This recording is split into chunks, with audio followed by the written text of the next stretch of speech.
Ça veut dire qu'il faisait plus chaud au niveau des scories rouges où on se trouve qu'un tout petit peu derrière quand on était au niveau des scories noirs.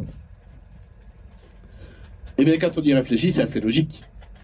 Puisque là, et pendant l'éruption, eh bien il faisait très chaud, au-delà de 600 degrés. On aura un petit peu une main avec différents doigts. La paume de la main, donc le centre de la cheminée, ce seraient les rochers les plus élevés qu'on a au milieu, avec l'arbre en haut. Et depuis cette paume, depuis ce centre, partir à différents doigts, c'est tous les murs de pierre qu'on a autour. Donc on en dénombre 15 au total autour de cette cheminée, qui partent dans presque toutes les directions. Elle a donc un petit peu la forme d'une main, mais avec 15 doigts. Ou la forme d'une étoile de mer à 15 branches, si vous préférez. Alors elle est aussi constituée d'une roche qui est un peu particulière, d'autres noms. On l'appelle pierre de Volvic. C'est la même roche que vous pouvez retrouver dans la grotte de la Pierre, qui est située à Volvic à une quinzaine de minutes d'ici, et qui se visite d'ailleurs aussi. Et vous pourrez notamment vous rendre compte que cette roche, eh bien c'est un support d'art par excellence, qui a par exemple permis de fabriquer en partie la cathédrale de Clermont-Ferrand. Le magma qui était dans ces fissures, il n'est pas redescendu, hein. Il est resté en place. Il s'est refroidi et solidifié en une surface qui est un peu ondulée, avec différents blocs de pierre. Et bien ça, c'est la surface d'une coulée de lave. Alors qu'ici, au départ, vous pourrez le voir, elle fait à peu près 1 mètre d'épaisseur. Ça, c'est parce qu'une coulée de lave, ça fonctionne un petit peu comme un tapis roulant de supermarché, si vous voulez. Au fur et à mesure que ça avance, ça entraîne tout ce qui se dépose dessus au moment de l'éruption. Tout ce qu'il y a en dessous qui est encore un peu chaud et friable. Et donc elle va s'épaissir au fur et à mesure qu'elle avance. Et cette coulée, bien vous pourrez la retrouver dans la petite falaise qui se dessine sur votre gauche, qui fait une dizaine de mètres de hauteur. Et bien c'est la couche de roche grise très compacte qu'il y a tout en haut de la falaise. Comme vous voyez, cette couche elle fait à peu près 1 mètre d'épaisseur ici. Et bien ça c'est la coulée de lave dont on vient de parler. Et il y a d'autres couches volcaniques en dessous. Celle-là, je vous les détaillerai un tout petit peu plus tard.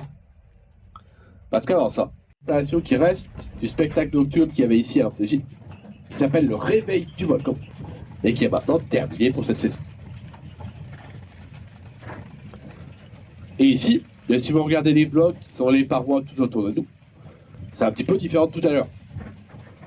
Là, on a des blocs qui sont plus gros, hein. On a certains qui font plusieurs mètres. Ils ont des formes plus arrondies aussi. Et ils sont un peu plus rouges. Bien ça, c'est parce qu'on est situé tout proche de la cheminée. Cette grande falaise qui se dessine sur votre gauche, qui fait une vingtaine de mètres de hauteur. Ça, c'est la partie principale de l'autre cheminée volcanique.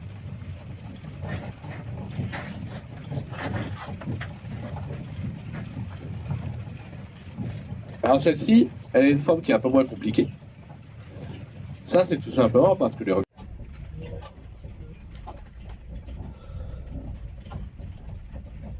et comme vous pouvez l'observer dans les parois tout autour, pendant une éruption, on a des morceaux de différentes tailles qui sont projetés en l'air. Donc l'ensemble sont très petites, très fines, qui ont une forme bien aérodynamique, qui ressemble un peu à un ballon de rugby. Ça, c'est ce qu'on appelle une bombe en fuseau. Ensuite, on a d'autres bombes qui ont des formes beaucoup plus plates. C'est ce qu'on appelle des bombes en pouce de vache. C'est le terme scientifique. Enfin, on a des bombes qui ont des formes plus arrondies. Et pour vous l'expliquer, je vais vous demander d'imaginer une pizza par exemple. Prenez une pizza, vous avez une couche de pâte, de la sauce, de la garniture, etc. Bon, et bien même si vous n'avez pas vu faire la pizza, que la couche qui est située par-dessus, qui est donc forcément plus récente. Et une fois qu'on a compris ça, bah, si on observe la paroi qui se dessine sur votre droite ici, on peut voir que la couche qui est tout en bas, c'est la couche de roche assez rouge, avec des formes assez arrondies, des tailles assez grosses. Ça ressemble exactement à ce qu'on vient de voir. Vous pourrez retrouver au milieu de la paroi une couche de roche qui est cette fois-ci plutôt de couleur noire et qui est beaucoup plus lisse, qui fait des sortes de plis, là, de vagues. Donc ça, c'est du matériel qui est beaucoup plus petit et fin, qu'on a situé au-dessus de la paroi. Ça nous confirme que cette cheminée, elle est forcément arrivée un peu après, elle est donc plus récente. Et c'est pour ça que son endroit, elle, eh bien c'est la TJ2. Et par-dessus, donc tout en haut de la paroi sur la droite, on retrouve la coulée d'art dont on a déjà parlé, et qui provient donc elle aussi dans TJ2. C'est logique d'après le principe de superposition. Alimentation. Et il faut imaginer que les cames urbaines, chargées par les pelleteuses de scories de toutes les tailles dans le volcan, arrivaient là-haut pour déverser leur chargement. Et ensuite, il y a des systèmes de tapis roulants, qu'on appelle des broyés plus finement, ou encore un trommel, un gros cylindre qui tournait, avec des trous de différentes tailles, qui permettaient donc de directement trier ces roches.